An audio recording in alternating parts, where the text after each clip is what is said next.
So far this year, I've finished 30 books, and the best part is I haven't spent any of my own money doing this. So let's talk strategy first, and then I'll tell you how I did this for free.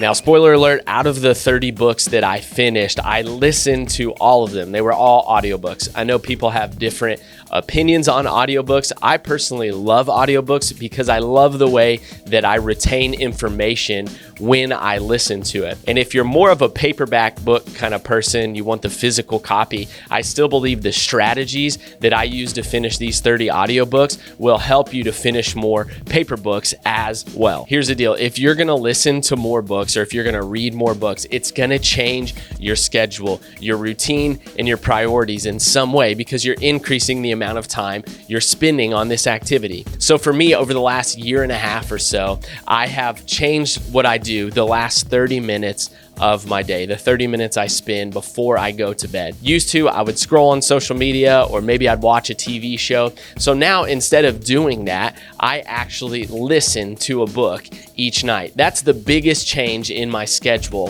that I've made. Now, another reason audiobooks have been an effective part of my strategy is because while I'm exercising, if I'm out running, I can listen to a book. If I'm doing kind of menial tasks or chores around the house, which we all have to do, I listen to a book while I do that. And it doubles my productivity. I'm doing something I have to do and I'm gaining content out of it. That's why I'm such a big fan of audiobooks as well. So if I was trying to increase my reading, the content I was consuming, the first thing I'm going to do is plan out when in my day am I going to do this and when can I do it consistently, because if you have a plan, it's going to increase the likelihood that you're actually able to execute this. Now, an important piece of this conversation is how I did it without spending any of my own money. I did it through utilizing the apps Libby and Hoopla. Now, these are apps that I gained access to by having a local library card. This is very common throughout the United States that if you have a local library card, you can gain access to apps like these.